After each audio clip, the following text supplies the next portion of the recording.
നിലാവിന്റെ തോഴൻ. രചന ജിഫ്ന നിസാർ. അവതരണം ഷാഹുൽ മലയിൽ. Editing Faisal C Nooncheri. ഒരു നിമിഷത്തെ പതർച്ചയ്ക്ക് ശേഷം പാത്തു ചാടി എഴുന്നേറ്റുകൊണ്ട് അവൻ അള്ളിപ്പിടിച്ചു. അതൊട്ടും പ്രതീക്ഷിക്കാത്ത കൊണ്ട് തന്നെ ക്രിസ്റ്റിയൊന്ന് പുറകിലേക്ക് ആഞ്ഞുപോയി. എങ്കിലും അവന്റെ കൈകൾ അവളെ പൊതിഞ്ഞു പിടിച്ചു. ആലില പോലെ അവൾ വിറക്കുന്നുണ്ട്. ടോമി! ആജ്ഞ പോലെ ക്രിസ്റ്റിയുടെ സ്വരമുയർന്നു. ടോമി ബഹളങ്ങളെല്ലാം നിർത്തി അവന്റെ കാൽ ചുവട്ടിൽ പതുങ്ങിക്കിടന്നു. പാത്തുവിന്റെ കൈകൾ അവന്റെ ഷർട്ടിൽ അള്ളിപ്പിടിച്ചുകൊണ്ട് തന്നെയാണ്. കണ്ണുകൾ താഴെ കിടക്കുന്ന ടോമിയിലാണ്. പേടിക്കണ്ട, അവനൊന്നും ചെയ്യില്ല. അവളുടെ ഓരോ ഭാവങ്ങളെയും സൂക്ഷ്മമായി നോക്കിയുന്ന ക്രിസ്റ്റി വിറക്കുന്ന പാത്തുവിനോട് പതിയെ പറഞ്ഞു. ഒരു നിമിഷം അവളുടെ കണ്ണുകൾ അവന്റെ നേരെ ഉയർന്നു. കണ്ണുകൾ തമ്മിലിടഞ്ഞ നിമിഷം. താൻ അവനെ പറ്റിപ്പിടിച്ചാണ് നിൽക്കുന്നതെന്ന് മനസ്സിലായതും പാത്തു പെട്ടെന്ന് കൈയെടുത്തു മാറ്റിക്കൊണ്ട് അല്പാകന്ന് നിന്നു. താഴെ നിന്നും ടോമി എന്ന് മുരണ്ടതും പാത്തു വീണ്ടും ഭയത്തോടെ ക്രിസ്റ്റിയുടെ പിന്നിലേക്ക് മാറി. അരണ്ട വെളിച്ചത്തിൽ ആ ഭയന്ന് തുടുത്ത മുഖത്തേക്കും പിടക്കുന്ന കണ്ണിലേക്കും ക്രിസ്റ്റി സംശയത്തോടെയാണ് നോക്കിയത്. ആരാ നീ? ഇത്തിരി നേരത്തെ നിശബ്ദത കൂടിയുള്ള അവൻ ചോദിക്കുമ്പോൾ പാത്തുവിന്റെ നീളൻ മിഴികൾ വീണ്ടും പിടഞ്ഞു.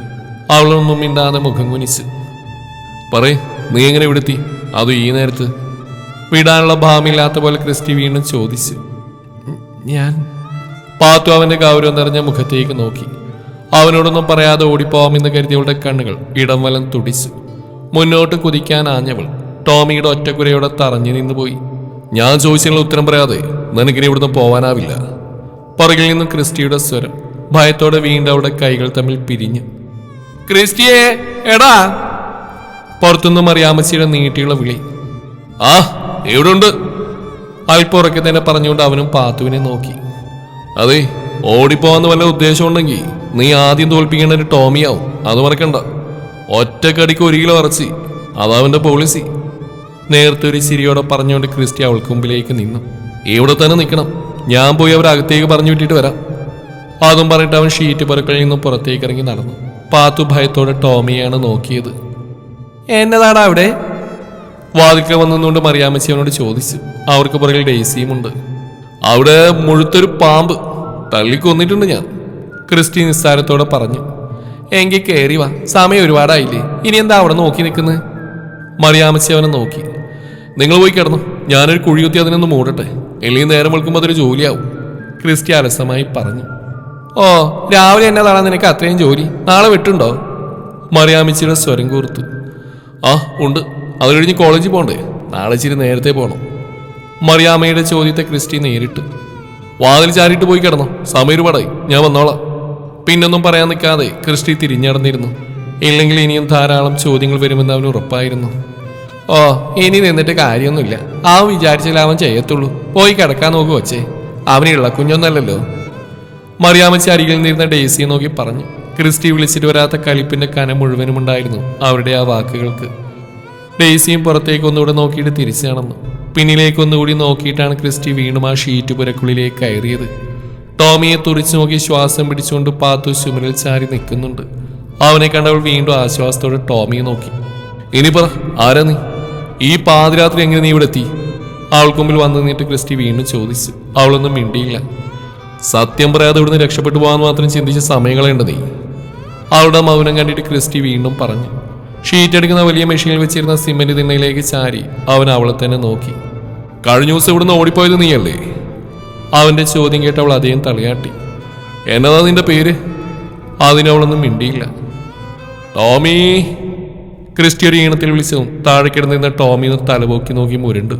ഫാത്തിമ, അതെന്റെ പേര്. അവൾ വെപ്രാളത്തിൽ പറഞ്ഞു കേട്ട് ക്രിസ്റ്റിക്ക് ചിരി വന്നു. പാത്തുവിന്റെ കണ്ണുകൾ അപ്പോഴും ടോമിയുടെ നേരെയാണ്. ഫാത്തിമയ്ക്ക് എന്താ എന്റെ വീട്ടിൽ കാര്യം? കൈകൾ നെഞ്ചിൽ കെട്ടി ക്രിസ്റ്റി വീണ്ടും അവളെ നോക്കി. പാത്തു അതിന് ഉത്തരം പറയാതെ അവൻ നോക്കി കണ്ണു നിറച്ചു. നിന്റെ വീടെവിടെയാ വച്ചേ? നിറഞ്ഞ കണ്ണുകളിലേക്ക് നോക്കി ക്രിസ്റ്റി വല്ലായ്മയോടെയാണ് ആ ചോദ്യം ചോദിച്ചത്. ഞാൻ അറക്കലേ. അറക്കല്? അറക്കലാരാ? ക്രിസ്റ്റിയുടെ കണ്ണുകൾ പിടച്ചു. അറക്കലെ സലാമിന്റെ മകളാ, വിറച്ചുകൊണ്ട് പാത്തു പറഞ്ഞു. എന്നാൽ അവൾ എവിടെ പോയി ഒളിച്ചു? അതും ഈ പാതിരാത്രി. ഓൾക്ക് ഇവിടെ അറിയ പോലും ഇല്ലല്ലോ. അമീന്റെ ഇച്ഛാഭംഗം തീരുന്നില്ല. ഹൈ, ഈ അത് ഇനിയും വിട്ടില്ലടാ നമുക്ക്. ബാത്റൂമിൽ നിന്ന് ഇറങ്ങി വരുന്ന ഇജാസ് അവനെ നോക്കി കണ്ണുരുട്ടി. അങ്ങനെ അങ്ങ് വിട്ടുകളയാൻ തോന്നണ്ടേ ഇജു? അവിടെ ആ കണ്ണും ചുണ്ടും മനുഷ്യനെ കൊതിപ്പിക്കണ ജിന്ന് പോലെ. ഉഫ്. തലയിണയിലേക്ക് മുഖം പൊഴുത്തി അമീൻ പറഞ്ഞു. ഇജാസ് ഒന്ന് തലയാട്ടിക്കൊണ്ട് അവനെ നോക്കി ചുണ്ടുകടിച്ചു. എടാ, അവളോർത്ത് വെള്ളർക്ക് നിർത്തി ഇനി കുറച്ചേരം ഈ ഷാദിയെ കുറിച്ചൊന്ന് ഓർത്തു നോക്ക്. അവൻ എടുത്തിട്ട് നിന്നെ കൊടയുന്ന കയ്യും കാലും തള്ളി ഒടിച്ചിട്ട് അറക്കി വീട്ടിൽ നിന്ന് ഇറക്കി വിടുന്നു. അങ്ങനെ ഇജാസ് അല്പം ഭാവാഭിനയത്തോടെ പറഞ്ഞു കേട്ട് അവൻ അമീനെ തലയിണെടുത്ത് എറിഞ്ഞു. തുടങ്ങി അവന്റെ ഷാദി പുരാണം. അമീൻ പല്ലടിച്ചു. ചൂട് പിടിച്ചാൽ നിന്നെ തണുപ്പിക്കാനേ ഇതിനേക്കാൾ നല്ല മാർഗം എനിക്ക് അറിയാനിട്ടല്ലേ വച്ചാണേ. ഇജാസ് ഇളിച്ചുകൊണ്ട് അവനെ നോക്കി. നാറി, മനുഷ്യനെ പീഡിപ്പിച്ച് കൊല്ലും. അമീൻ എഴുന്നേറ്റിരുന്നു. അവനെ നമ്മൾ പേടിക്കണം അമ്മി. കാരണം നമ്മൾ ഈ കളിക്കുന്ന കോഴിത്തരം പോലെയല്ല. ഓന്റെ കയ്യിലുള്ള കളികൾക്കും അവന്റെ ചിന്തകൾക്കും കൈയെടുത്തിന് മുമ്പിൽ പിടിച്ചിക്കാൻ നമ്മൾക്ക് ഈ മൂപ്പ് പോരന്റെ അമ്മി. ഇജാസ് താടിക്ക് കൈ കൊടുത്തോണ്ടാണ് പറഞ്ഞത്. ഈ വല്ലാണ്ട് ബിൽഡപ്പ് കൊടുത്തിട്ട് ഓനെ സ്റ്റാറാക്കാൻ നോക്കല്ലേ ഇജു. നമ്മൾ കളിക്കുന്ന കളികളൊക്കെ പറ്റി തന്നെയല്ലേ ഓനിപ്പോ വലിയ ആളായി പോയത്. അമീൻ ഇജാസിന്റെ വർണ്ണനയൊട്ടും പിടിക്കുന്നുണ്ടായിരുന്നില്ല. നമ്മൾ ബിൽഡപ്പ് കൊടുത്തിട്ടൊന്നും വേണ്ട അമ്മി. ഓനിവിടെ അല്ലെങ്കിലും സ്റ്റാർ അല്ലേ. എവിടെ പോയാലും അവിടെ ഓനാ ഫസ്റ്റ്. ഇവിടെയുള്ള മുതിർന്നവരടക്കം പറയുന്ന കേട്ടിട്ടില്ലേ നീ ഷാദി കണ്ട് പഠിച്ചുകൂടെങ്ങൾക്കെന്ന്. ഇജാസ് ചിരിയോടെ പറഞ്ഞു. പിന്നെ കയ്യിൽ കാശുള്ളതിന്റെ അഹങ്കാരം കുറച്ചൊന്നുമില്ല അവന്. അതിന് വളം വെച്ച് കൊടുക്കാൻ ഇവിടെ കുറച്ച് കാരണവന്മാരും. അമീനിരുന്ന് പിറുവിറുത്ത്. ചുമ്മാതൊന്നുമില്ല, മാമ്മമാരുടെ എല്ലാ കളികളും കൂട്ടുന്ന് വിജയിപ്പിച്ചു കൊടുക്കുന്ന അവനല്ലേ. അപ്പൊ പിന്നെ അവനെ സപ്പോർട്ട് ചെയ്യാൻ പറ്റില്ലല്ലോ അവർക്ക്. അമീൻ പറഞ്ഞിട്ട് ഇജാസൻ തലയാട്ടി ചിരിച്ചു. അസൂയപ്പെട്ടിട്ട് യാതൊരു കാര്യമില്ല അമീ. അവന് കക്കാൻ നിൽക്കാൻ അറിയുന്ന നല്ല കളനാ. അതുകൊണ്ടല്ലേ ഈ 10-25 വയസ്സിൽ ഇത്രയും പവറോടുകൂടി നാട്ടിലും വീട്ടിലും അവൻ തിളങ്ങി നിൽക്കുന്നു. എന്തൊക്കെ തെണ്ടിത്തരം ചെയ്താലും മാന്യതയുടെ അഭിമാനത്തിനെ കുപ്പായിട്ട് നടക്കുന്നു. അവന്റെ ഒരു യോഗം അത്ര തന്നെ. ഇജാസ് നെടുവീർപ്പോടെ പറഞ്ഞു. ഇച്ചാ. ഓർമ്മയിൽ എവിടെയോ ഒരു കൊഞ്ചി വിളി. ക്രിസ്റ്റി ഒന്ന് കുളിർന്നു പോയിരുന്നു ആ ഓർമ്മകളിൽ. അറക്കൽ ഹാജിയുടെ മൂത്ത മകൻ സലാമിന്റെ ഹാജറുടെയും മകളാണോ നീ? ഉള്ളിലുള്ള സംശയത്തിന് ഒന്നുകൂടെ ഉറപ്പിക്കാൻ വേണ്ടിയാണ് ക്രിസ്റ്റി പാത്തുവിനോടത് ഒരിക്കൽ കൂടി ഊന്നി ചോദിച്ചത്. അതേന്ന് അവൾ തലയാട്ടിക്കൊണ്ട് ക്രിസ്റ്റിയെ നോക്കി. എത്രയൊക്കെ പിടിച്ചിട്ടും അവന്റെ ഹൃദയം തുള്ളി വിറച്ചു. ചുണ്ടിലേക്ക് അതിമനോഹരമായൊരു ചിരിയും ഓടിയെത്തി. ബാല്യത്തിന്റെ നിറപ്പകിട്ടുകൾ ഓരോന്നും അവന് ചുറ്റും വർണ്ണങ്ങൾ വാരി വിതറി. ഇത്രയും കാലം മനസ്സ് മരവിപ്പിക്കുന്ന അനേകം അനുഭവങ്ങൾക്കിടയിലും മറവിക്ക് വിട്ടുകൊടുക്കാതെ സൂക്ഷിച്ചുകൊണ്ട് നടന്നവളാണ്. കാലങ്ങളും കാതങ്ങളും താണ്ടി മുന്നിൽ വന്ന് നിൽക്കുന്നതെന്ന ഓർമ്മ അവനെ തഴുകി തലോടി കടന്നുപോയി. കണ്ണെടുക്കാതെ അവനൊരു നിമിഷം അവളിലേക്ക് തന്നെ നോക്കി നിന്നുപോയി. പിടക്കുന്ന കണ്ണുകൾക്കുള്ളിലെന്നോ കൈവിട്ടു പോയി അവന്റെ കൂട്ടുകാരിയുടെ കുറുമ്പുകൾ തിരഞ്ഞു. ഭയത്തോടെ വിറക്കുന്ന ആ ചുണ്ടുകൾ ഇച്ഛ എന്ന് കൊഞ്ചി വിളിക്കുന്ന പോലെ. പറഞ്ഞറിയിക്കാൻ കഴിയാത്തൊരു നിർവൃതിയുടെ നിമിഷങ്ങൾ ക്രിസ്റ്റി സ്വയം മറന്നുകൊണ്ട് അവളെ നോക്കി നിന്നുപോയി. അതുവരെയും തോന്നാത്തൊരു സന്തോഷം അവനെ ഒന്നാകെ പൊതിഞ്ഞ് നിന്നിരുന്നു. പാത്തു അവന്റെ ആ നോട്ടത്തിനു മുമ്പിൽ കൂടുതൽ ചൂളി ചുരുങ്ങി ചുമരിലേക്ക് ചാരി നിന്ന് വിറച്ചു. അപ്പോഴാണ് താൻ ചെയ്യുന്നതിലെ മര്യാദകേടിനെ കുറിച്ച് ക്രിസ്റ്റിയും ഓർത്തത്. സ്വയം തലക്കൊന്ന് മേടിക്കൊണ്ടവൻ കണ്ണുകൾ പിൻവലിച്ചു. അവൾക്ക് നേരെ വീണ്ടും ഒന്നുകൂടി നോക്കാൻ അവനൊരു ചമ്മല് തോന്നി. സലാമിന്റെ മകളെയും കൊണ്ട് അയാളുടെ ഭാര്യ അവരുടെ വീട്ടിലേക്ക് പോയി എന്നാണല്ലോ എനിക്ക് കിട്ടിയ അറിവ്. അത് ശരിയാണോ? ഇനി അവൾ അവിടെ ഇങ്ങനെ നിർത്താനാവില്ലെന്ന് മനസ്സിലാക്കി ക്രിസ്റ്റി ഗൗരവത്തോടെ ചോദിച്ചു. പാത്തു ഒന്നും മിണ്ടാതെ തലകുനിച്ചു.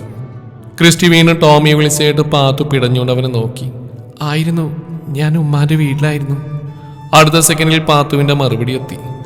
അവളുടെ ആ അവസ്ഥയിൽ ക്രിസ്റ്റിക്ക് നോവ് തോന്നിയെങ്കിലും തനിക്കറിയേണ്ടത് മുഴുവൻ പറയാതെ അവളെ വിട്ടുകളയാൻ അവന് വയ്യായിരുന്നു. പിന്നെ ഇങ്ങനെ നീ അറക്കൽ തറവാട്ടിൽ തിരിച്ചെത്തി, അതും ഇത്രയും വർഷങ്ങൾക്ക് ശേഷം? വീണ്ടും ക്രിസ്റ്റിയുടെ ഗൗരവത്തോടെയുള്ള ചോദ്യം. ഞാൻ മാമന്റെ കൂടെയായിരുന്നു.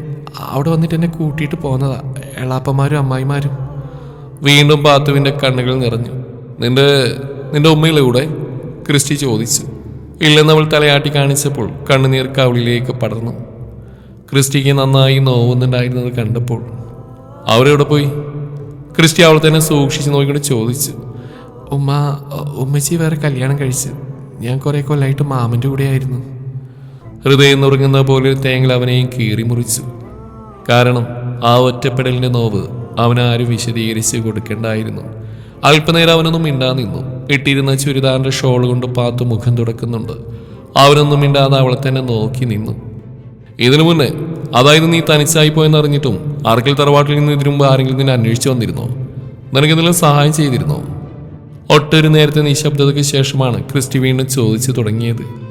ഇല്ല, അവിടെ നിന്ന് ഇറങ്ങിപ്പോയത് പിന്നെ ആദ്യമായിട്ടാ അവരെന്നെ തേടി വരുന്നത്. ഞാൻ അവരെ കാണുന്നു. പാത്തു പതിയെ പറഞ്ഞു. പെട്ടെന്നുള്ള ആ വരവിന് പിന്നിൽ എന്തെങ്കിലും ദുരുദ്ദേശമുള്ളതായിട്ട് ആരും അന്വേഷിച്ച് നോക്കിയതുമില്ലേ? ക്രിസ്റ്റിയുടെ ചോദ്യത്തിന് മുന്നിൽ വീണ്ടും പാത്തുവിന്റെ തലകുനിഞ്ഞു. ഇല്ലെന്ന് തലയാട്ടിക്കൊണ്ട് അവൾ വീണ്ടും കണ്ണു നിറച്ചു. അവർക്കെല്ലാം ഞാൻ ഞാനൊരു ഭാരമായിരുന്നു. കരച്ചിൽ ചീളിനൊപ്പം പുറത്തേക്ക് വന്ന വാക്കുകളുടെ കൂർത്ത മുനകൾ കൊണ്ട് ക്രിസ്റ്റിക്ക് കൂടി വേദനിച്ചു. അവൻ അത്രമേൽ അലിവോട് അവളെ നോക്കി. അങ്ങനെ ഒരു മറുപടി അവൻ പ്രതീക്ഷിക്കുന്നുണ്ടായിരുന്നു. അറക്കൽ തറവാട്ടിലെ റാണിയായി വാഴിക്കാൻ കൊണ്ടുവന്ന നീ പിന്നെങ്ങനെ ഈ ഷീറ്റ് വരകളിലെത്തി? ക്രിസ്റ്റി മുറുകിയ സ്വരത്തിൽ വീണ്ടും ചോദിച്ചു. പാത്തു ഒന്നും മിണ്ടാതെ മുഖം കുനിച്ചു. നീ പറയാതെ എനിക്ക് അറിയാൻ കഴിയില്ലല്ലോ ഫാത്തിമ നിന്റെ അവസ്ഥ. ഒന്നുമില്ലെങ്കിൽ ജീവനുള്ള കൊതി കൊണ്ട്, അതല്ലെങ്കിൽ മാനെ രക്ഷിക്കാൻ. ഇത് രണ്ടിൽ ഏതെങ്കിലും ഒന്നുമില്ലാതെ ഈ നേരത്തെ ഇതുപോലൊരു അവസ്ഥയിൽ നിന്നെ പോലെ പെണ്ണിനെ കാണേണ്ടി വരില്ല. അവൻ അവൾക്ക് മുമ്പിൽ ചെന്ന് നിന്നു. കരച്ചിൽ കൊണ്ട് യാതൊരു പ്രയോജനമില്ലാത്ത നിരവധി സിറ്റുവേഷൻ നമുക്ക് ജീവിതത്തിൽ നേരിടാനുണ്ടാവും. ആദ്യം നീ കരച്ചിലുയർത്തി മുഖം ഉയർത്തി നോക്ക്. ക്രിസ്റ്റി അവളെ നോക്കി കടുപ്പത്തിൽ പറഞ്ഞു. അവരെന്നെ പൊട്ടി വന്നൊരു കരച്ചിൽ പാത്തു ചുണ്ടുകൾ കൂട്ടിപ്പിടിച്ചുകൊണ്ട് അമർത്തി. ആര്? ക്രിസ്റ്റിയുടെ മുഷ്ടിയിലുണ്ട്. അമീൻ എന്നാണ് അവൻ്റെ പേര്. അതെനിക്കറിയാം. അതും അവൻ പറഞ്ഞിട്ടുള്ള അറിവ്. നീ അവിടെ എത്തിയിട്ട് എത്ര നാളായി? ഒരാഴ്ച. എത്തിയ ഒരാഴ്ചയായിട്ട് അവിടെ ആരും പരിചയപ്പെട്ടില്ലേ? എന്നോട് ആരും മിണ്ടുന്നില്ല, അവരുടെ കൂടെ ചേർക്കുന്നില്ല. ഞാനെന്തോ തെറ്റ് ചെയ്ത പോലെ. പാത്തു ദയനീയമായി ക്രിസ്റ്റിയെ നോക്കി. നീ അങ്ങോട്ട് കയറി മിണ്ടാൻ ശ്രമിച്ചില്ലേ?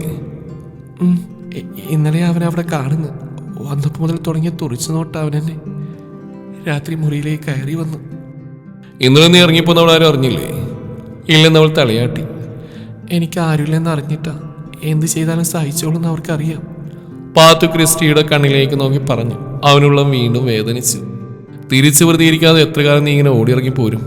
പേടിച്ചോടം തുടങ്ങിയാൽ പേടിപ്പിക്കാൻ നിറയെ ആളുകളുണ്ടാവും. നിന്നെ ഇങ്ങോട്ട് കൊണ്ടുവന്നവരില്ലേ? അവരോട് പറയേണ്ടതായിരുന്നില്ല നിന്റെ അവസ്ഥ. നീ അവിടെ അനുഭവിക്കുന്ന അവർക്കെല്ലാം തീർക്കാനുള്ള ഉത്തരവാദിത്വം റാണിയാക്കിക്കൊള്ളാന്ന് പറഞ്ഞ് വിളിച്ചുകൊണ്ട് വന്നുകൊണ്ടായില്ലല്ലോ. ക്രിസ്റ്റി രോഷത്തോടെ പാത്തുവിനെ നോക്കി. അവരാരും എന്നോട് മിണ്ടുന്ന കൂടിയില്ല. എന്നെ കണ്ട ഭാവം പോലും ഇല്ല. പാത്തു വീണ്ടും കൈകൾ കൊണ്ട് മുഖം തുടച്ചു. ഇനി എന്താ നിന്റെ പ്ലാന്? തികച്ചും അപ്രതീക്ഷിതമായി ക്രിസ്റ്റിയുടെ ചോദ്യം. പാത്തു അവനെ പകച്ചു നോക്കി. ഉത്തരം പറയും ഫാത്തിമ. ഇവിടെ ഇങ്ങനെ ഇരിക്കാനാണ് തീരുമാനം? തന്നെ നോക്കിക്കൊണ്ട് നിൽക്കുന്നവളെ കണ്ട് അവൻ നേരത്തെ ഒരു ചിരിയോടെ വീണ്ടും ചോദിച്ചു. അവളൊന്നും മിണ്ടാതെ വീണ്ടും മുഖം കുനിച്ചു. ദേ, ആ കാണുന്ന തോട്ടത്തിനപ്പുറം കാടാണ്. ഇഷ്ടം പോലെ വന്യമൃഗങ്ങൾ നിറഞ്ഞ കാട്. ഇന്നലെ ഇവിടെ നിന്ന് നേരം വെളുപ്പിക്കാൻ കഴിഞ്ഞ നിന്റെ ഭാഗ്യം ഞാൻ പറയൂ. വിറയിലോടെയാണ് പാത്തു മുഖമുയർത്തി നോക്കിയത്. ആ കണ്ണിലെ പിടച്ചിൽ ക്രിസ്റ്റിയുടെ നെഞ്ച് പിടച്ച്. നിന്നെ ഭയപ്പെടുത്താൻ പറഞ്ഞല്ല, ഒരു നേരം കഴിഞ്ഞ് ഇവിടെ പുറത്തിറങ്ങി നടക്കാൻ കൂടി പേടിക്കണം ഫാത്തിമ. ആ ഭയത്തെ അറിഞ്ഞുകൊണ്ട് ക്രിസ്റ്റി പെട്ടെന്ന് പറഞ്ഞു. നിന്നെ ഞാൻ അറക്കിലേക്ക് തന്നെ ആക്കി തരട്ടെ? ക്രിസ്റ്റി ആ ചോദ്യം ചോദിച്ച് മുഴുവനാക്കും മുന്നേ പാത്തു വേണ്ടെന്ന് തലവെട്ടിച്ചു. കണ്ണുനീർ അവളുടെ കവിളിലൂടെ ഒലിച്ചിറങ്ങി. അവനുണ്ടാവും അവിടെ. വിറയാർന്ന അവളുടെ സ്വരം. പിന്നെ ഞാനെന്താ ചെയ്യേണ്ടത്? കൺമുമ്പിൽ കണ്ടിട്ടും ഇവിടെ ഇങ്ങനെ ഉപേക്ഷിച്ചു പോകാനോ? പാതിയിൽ നിർത്തി ക്രിസ്റ്റി പാത്തുവിനെ നോക്കി. അതിനൊരു ഉത്തരം കൊടുക്കാൻ അവൾക്കും ആവില്ലായിരുന്നു. നിനക്കെന്താണ് ക്രിസ്റ്റി തീരെ വെളിവില്ലാതായി പോയോ? ഫൈസി കടുപ്പത്തിൽ ചോദിക്കുന്നതായിട്ട് ക്രിസ്റ്റിയുടെ കൈകൾ ഫോണിൽ മുറുകി. ഒരു വേള അവന്റെ കണ്ണുകൾ പാത്തുവിന് നേരെ നീണ്ടു. അവളുടെ കണ്ണുകൾ അപ്പോഴും ടോമിയുടെ നേരെയാണ്. ഒരുപക്ഷെ ടോമിയോടെ ഇല്ലായിരുന്നുവെങ്കിൽ അവൾ ഓടിപ്പോകുമായിരുന്നെന്ന് അവന് ഉറപ്പുണ്ട്. നിസ്സഹായതയും വേദനയും ഒരുപോലെ സഹിച്ചുകൊണ്ട് നിൽക്കുന്നവളെ ഓർത്ത് അവന് നോവുന്നുണ്ട്. കാതിൽ വീണ്ടും ഫൈസി വച്ചിട്ടപ്പോൾ ക്രിസ്റ്റി ഫോൺ അല്പം നീക്കി പിടിച്ചു. ഇനി എന്ത് ചെയ്യണമെന്നറിയാത്ത അവസ്ഥയിൽ ക്രിസ്റ്റി ഫൈസിയെ വിളിച്ചതാണ്. ചീത്ത വിളിക്കുമെന്നുള്ള ഉറപ്പോടെ തന്നെയാണ് അവന്റെ നമ്പറിൽ കോൾ ചെയ്തത്. മനസ്സിൽ കരുതിയ പോലെ തന്നെ കാര്യം മുഴുവനും പറഞ്ഞു തീരുന്നതിന് മുമ്പേ തുടങ്ങിയ കണ്ണു പൊട്ടുന്ന ചീത്ത വിളിയാണ്. നിന്റെ നാക്കിറങ്ങി പോടാ. ക്രിസ്റ്റിയുടെ ശബ്ദമൊന്നും കേൾക്കാനായിട്ട് വീണ്ടും ഫൈസി ചോദിക്കുന്നുണ്ട്. നീ പറയില്ലേടാ, അത് തീർന്നിട്ട് തുടങ്ങാന്ന് വെച്ചു. ക്രിസ്റ്റി ചെറിയൊരു ചിരിയോടെയാണ് സംസാരിക്കുന്നത്. പാത്തുവിന്റെ നേരെ നോക്കുമ്പോഴൊക്കെയും അവനൊരു മഞ്ഞിന്റെ കൂനിയിൽ പൊതിഞ്ഞതുപോലെ കുളിരുന്നുണ്ടായിരുന്നു. എങ്കിൽ നീ ഇനി കൂടുതലൊന്നും പണയണ്ട. ഇപ്പൊ നിന്റെ ചുമൽ കയറാൻ നിൽക്കുന്ന ആ വയ്യാവലിയില്ലേ, അത് എടുത്തിട്ട് അതിന്റെ തറവാട്ടി കൊണ്ടിട്ട് എന്നിട്ട് എനിക്ക് വിളിക്ക്. പതിവിലും ഗൗരവമുള്ള ഫൈസിയുടെ സ്വരം. ക്രിസ്റ്റി ധർമ്മസങ്കടത്തിലാണ്. എല്ലാം അറിഞ്ഞിട്ട് ഇനിയും പാത്തുവിനെ അറക്കൽ തറവാട്ടിലെ ചെന്നായ്ക്കൾക്ക് കടിച്ചു കീറാൻ അവരുടെ മുമ്പിൽ ഉപേക്ഷിച്ചു പോയതിനെ കുറിച്ച് അവന് ചിന്തിക്കാൻ കൂടി വയ്യായിരുന്നു. ബാല്യകാല സ്മൃതികളൊന്നും തന്നെ ഇല്ലായിരുന്നുവെങ്കിലും പാത്തുവിന്റെ സ്ഥാനത്ത് മറ്റേത് പെണ്ണായിരുന്നാലും അവനങ്ങനെ ചിന്തിക്കാൻ കഴിയുമായിരുന്നുള്ളൂ. എടാ, നീ ഞാൻ പറയുന്നൊന്ന് കേൾക്ക്. ക്രിസ്റ്റി വീണ്ടും ഫൈസിയെ അനുനയിപ്പിക്കാനുള്ള ശ്രമത്തിലാണ്. നിന്നോളെ ക്രിസ്റ്റി ഞാൻ മര്യാദക്ക് പറഞ്ഞ് അതിനെക്കുറിച്ച് ഇനി വേറെ തീരുമാനം ഉണ്ടാവില്ല, നീ എത്ര പറഞ്ഞാലും. ഒട്ടായവില്ലാതെ ഫൈസി. അങ്ങനെയല്ല ഫൈസി, അവളെൻ്റെ നിന്നോട് ഞാൻ പറഞ്ഞിട്ടില്ലടാ, കാലങ്ങളായിട്ട് ഞാൻ കാത്തിരിക്കുന്നവളാ. എൻ്റെ പ്രിയപ്പെട്ട കൂട്ടുകാരിയാണ്. ശബ്ദം വളരെ കുറച്ചാണ് ക്രിസ്റ്റി അത് പറഞ്ഞത്. നിന്റെ ഭാര്യയൊന്നുമല്ലല്ലോ. ഫൈസി വീണ്ടും കലിപ്പിട്ടു. ക്രിസ്റ്റി കണ്ണുകൾ അടച്ച് പിടിച്ചു. എടാ നിനക്കെന്താ പറഞ്ഞിട്ട് മനസ്സിലാവാത്ത? ആർക്കൽ തറവാട്ടിൽ ഇപ്പോഴത്തെ മനുഷ്യരുടെ അവസ്ഥ എന്നെക്കാൾ നിനക്കറിയില്ലല്ലോ. ആകുന്നൊരു ബന്ധമാണെങ്കിൽ കൂടി അവരോടുള്ള എൻ്റെ ബന്ധം ഞാൻ എവിടെയെങ്കിലും പറയുന്ന ഒളിവാക്കുന്ന നീ കേട്ടിട്ടുണ്ടോ, കണ്ടിട്ടുണ്ടോ? എന്താണെന്ന് ഞാൻ പറയാത്തതിന് നിനക്കറിയാലോ. അത്രയും നീചന്മാരാ ഇപ്പോഴവിടെയുള്ളത്. സ്വന്തം കാര്യം നടക്കാൻ വേണ്ടി അവരെന്തും ചെയ്യും. ഫൈസി ഒരു ദീർഘനിശ്വാസത്തോടെ പറഞ്ഞു നിർത്തി. ആ ഷാഹിദിനെ കുറിച്ച് ഞാൻ പറഞ്ഞിട്ടുണ്ടല്ലോ നിനക്ക്. ആ ഷാഹിദിന്റെ പേരിൽ അങ്ങോട്ട് എത്തിപ്പെട്ട പെണ്ണാണത്. അവനെങ്ങാനും അറിഞ്ഞ വേണ്ടടാ ക്രിസ്റ്റി, നീ അതെടുത്ത് തലയിൽ വെക്കല്ലേടാ. അല്ലെങ്കിൽ തന്നെ 1000 പ്രശ്നങ്ങൾക്കിടയിൽ ഒറ്റയ്ക്ക് തുഴയുന്നവനാ ഇതൂടെ താങ്ങാൻ. വേണ്ടടാ, നിനക്ക് പറ്റില്ല. അത് കാണാൻ എനിക്കും. വിട്ടേക്കടാ. ഫൈസിയുടെ ശബ്ദത്തിൽ ഷാഹിദിനോടുള്ള ഭയത്തേക്കാൾ കൂട്ടുകാരനുള്ള സ്നേഹമാണ് മുഴച്ച് നിന്നിരുന്നത്. നെഞ്ചിലൊരു തണുപ്പോടെയാണ് ക്രിസ്റ്റി അത് കേട്ട് നിന്നത്. നിന്നെ പച്ചക്ക് കൊത്തിന്ന അവസരം കാത്തിരിക്കുന്നവരാണ് ക്രിസ്റ്റി നിനക്ക് ചുറ്റും. അവർക്കിത് നല്ലൊരു ചാൻസ് ആവും. വേണ്ടടാ, നമുക്കിത് വേണ്ട. അങ്ങനെ ഒരാളെ നീ കണ്ടിട്ടില്ല, ഇതൊന്നും അറിഞ്ഞിട്ടില്ല. അങ്ങനെ കരുതിയേക്ക്. അവളോട് വീട്ടിൽ പറഞ്ഞു വിട്ടിട്ട് നീ ആത്തേച്ചില്ല. ഒന്ന് ഉറങ്ങി എണീക്കുമ്പോൾ മറന്നുപോയൊരു സ്വപ്നം പോലെ. അത് മതി ക്രിസ്റ്റി, അത്രയും മതി. ഫൈസി പറഞ്ഞെല്ലാം കേട്ട ഒരു അക്ഷരം ഇടാൻ നിൽക്കുകയാണ് ക്രിസ്റ്റി. ഇടയ്ക്കിടെ അവന്റെ കണ്ണുകൾ പാത്തുവിലേക്ക് നീളും. ഫൈസി പറയുന്ന അത്രയും ലാഘവത്തോട് ഉപേക്ഷിച്ച് കളയാനാവുമോ തനിക്ക്? അവളെ നോക്കുമ്പോഴേക്കും ക്രിസ്റ്റിയുടെ മനസ്സിൽ അതായിരുന്നു. നീ എന്താണൊന്നും പറയാത്തത്? ഞാൻ ഇത്രയും പറഞ്ഞിട്ട് ആ പുലിവാരി പിടിക്കാൻ തന്നെയാണ് നിന്റെ തീരുമാനമെങ്കിൽ പൊന്നു മോനെ, ഒറ്റൊരാളുണ്ടാവില്ല നിന്റെ കൂടെ, അത് മറക്കണ്ട. ഫൈസി വീണ്ടും പറഞ്ഞു. നീ ഉണ്ടാവില്ലോടാ, എനിക്കത് മാത്രം മതിടാ ഫൈസി. ക്രിസ്റ്റിയുടെ പതിഞ്ഞ സ്വരം. ഫൈസി ഒരു നിമിഷം ശ്വാസം പിടിച്ച് നിന്നു. നീ ഇപ്പൊ പറഞ്ഞതെല്ലാം എന്നെ കുറിച്ചാ. ഭയന്ന് മുഴുവൻ എനിക്ക് വേണ്ടിയാ. എനിക്കറിയാടാ ഫൈസി, എനിക്കത് മനസ്സിലാവും. പക്ഷേ എടാ, സ്വന്തം അവസ്ഥാരോടും പറയാൻ കൂടി വയ്യാതെ ഭയന്ന് പറിച്ച് നിൽക്കുന്ന ഒരു പാവം പെൺകുട്ടിയുടെ ഗതികേട്, അതിനെതിരെ കണ്ണെടുക്കാൻ കഴിയൂടാ നമുക്ക്? അങ്ങനെയാണോടാ നമ്മൾ പഠിച്ചിട്ടുള്ളത്? വളരെ പതിയെ ശാന്തമായാണ് ക്രിസ്റ്റി ചോദിക്കുന്നത്. ഫൈസി തീർത്തും മൗനമാണ്. എനിക്കറിയാടാ, എന്നോടുള്ള സ്നേഹം കൊണ്ടാണ് നിനക്ക് അവളെ കാണാനാവാത്തത്. അതൊന്ന് മാറ്റി നിർത്തിയാണ് എന്നെപ്പോലെ നീയും വേദനിക്കുന്നുണ്ട് ഇവിടെ അവസ്ഥയിൽ. ഇന്ന് അറക്കൽ തറവാടിൻ്റെ പഠിക്കൽ ഞാനിവിടെ ഉപേക്ഷിച്ച് മടങ്ങി. നാളെ വിളിക്കുമ്പോൾ കേൾക്കുന്ന ഒരു ദുരന്ത വാർത്തയാണെങ്കിൽ എന്നെക്കാളത് ഏറ്റവും ബാധിക്കുന്നത് നിന്നെയാവും. കാരണം എൻ്റെ പ്രിയപ്പെട്ട ചങ്ങാതിക്ക് മനുഷ്യരെ സ്നേഹിക്കാൻ അറിയാവുന്ന നല്ലൊരു മനസ്സുണ്ട്. ക്രിസ്റ്റി നേരത്തെ ഒരു ചിരിയോടെ പറഞ്ഞു നിർത്തി. എടാ പക്ഷേ ഫൈസി വീണ്ടും അവനോടൊന്നും പറയാതെ പാതിയിൽ നിർത്തി. ഒരെന്നാലും ഇല്ല. ഷാഹിദിന് ഭയന്നിട്ട് ഇന്ന് നമ്മൾ ഈ കണ്ണുനീര് നേരെ കണ്ണടച്ചാ നാളെ ഒരിക്കൽ നമുക്കൊന്ന് മനസ്സമാധാനത്തോടെ ഉറങ്ങാൻ കൂടി ആവാത്ത വിധം കുറ്റബോധം കൊണ്ട് നീറി ജീവിക്കേണ്ടി വരും. അത് വേണോടാ. ക്രിസ്റ്റി അവനെ സമാധാനിപ്പിച്ചു. നമ്മൾ എന്ത് ചെയ്യോടാ? ഫൈസിയുടെ ആകുലം നിറഞ്ഞ ചോദ്യം ക്രിസ്റ്റിക്ക് ചിരി വന്നവനെ ഓർത്തപ്പോൾ. ബോംബൊന്നുമല്ലല്ലോടാ. തൽക്കാലം ഞാൻ അകത്തേക്ക് കൊണ്ടുപോട്ടെ. ഇവിടെയെല്ലാം കിടന്നിട്ടുണ്ട്. പാട്ടും കൂത്തെല്ലാം കഴിഞ്ഞ് ക്ഷീണം കാണും. ഇന്ന് ഇവിടെ എവിടെയെങ്കിലും കൂടിക്കൊള്ളുള്ളൂ. നാളെ നമുക്ക് ചിന്തിച്ചൊരു തീരുമാനം എടുക്കാം. ബോംബാണെങ്കിൽ ഇത്ര കുഴപ്പമില്ലായിരുന്നു ക്രിസ്റ്റി. അത് കയ്യിൽ നിന്ന് കൂട്ടിയാൽ ജീവനെ പോവും. ഇത് അതുപോലെ അല്ലടാ മോനെ, പെണ്ണാ. ജസ്റ്റ് ഒരു തീപ്പൊരി ചിതറിയാൽ മതി, മാനം പോവും. ഒപ്പം ജീവിതം, ഒപ്പം മരിച്ചാലും തീരാത്ത ചീത്ത പേര് ബാക്കി. ഫൈസി പറഞ്ഞു. പേടിപ്പിക്കാതെ തിണ്ടി. ക്രിസ്റ്റി പല്ലടിച്ച്. ഞാനൊരു യാഥാർത്ഥ്യം പറഞ്ഞാൽ തിണ്ടി. ഫൈസി അതേ ഈണത്തിൽ പറഞ്ഞു. അല്ല, അറക്കൽ തറവാട്ടിൽ അവളെ ആരും അന്വേഷിക്കില്ല ക്രിസ്റ്റി? ഫൈസി വീണ്ടും ചോദിച്ചു. ഇല്ലെന്നാ അവള് പറഞ്ഞു. അവളെന്നൊരു മനുഷ്യജീവി അവിടെ ഉള്ളതില്ലാത്തെന്ന് അവരറിയുന്നില്ല ഫൈസി. അവളുടെ മാംസം മോഹിച്ച് പുറകെ കൂടിയമാർക്ക് മാത്രമേ അവളെ തിരികെ കിട്ടേണ്ടുള്ളൂ. അത് പറയുമ്പോൾ ക്രിസ്റ്റിയുടെ മുഖം വലിഞ്ഞു മുറുകി, കൈകളിൽ ചുരുണ്ടു. ടോമിയെ പേടിച്ചാവും. പാടെ തകർന്നിട്ട് നിലത്തേക്കൊന്നിരിക്കാൻ പോലും കഴിയാതെ ഫാത്തിമ ചുമരിൽ തളർന്നു തൂങ്ങി നിൽക്കുന്നു. ക്രിസ്റ്റിക്ക് അവളുടെ അവസ്ഥയോർക്കും തോറും ദേഷ്യം നിയന്ത്രിക്കാൻ പറ്റാത്ത പോലെ ആവുന്നുണ്ട്. സൂക്ഷിക്കണേടാ, ഫൈസി അപ്പോഴും തീരാത്ത വേവലാതിയോടെ പറഞ്ഞു. പിടിക്കപ്പെട്ടാൽ തീർന്നു. ഇതുവരെയും നമ്മൾ ഉണ്ടാക്കിയെടുത്ത സൽപ്പേരെന്ന് ആർക്കും അറിയേണ്ടി വരില്ല. എല്ലാവർക്കും മുമ്പിൽ കുന്നിൽ ക്രിസ്റ്റി ഫിലിപ്പ്. ബാക്കി പറയാതെ ഫൈസി പാതിയിൽ നിർത്തി. തുടരും ഈ കഥയുടെ ബാക്കി ഭാഗം നാളെ ഇതേ സമയം. കഥ ഇഷ്ടമായാൽ ലൈക്ക് ചെയ്യുക. നിങ്ങളുടെ അഭിപ്രായങ്ങൾ കമൻറ്റ് ചെയ്യുക.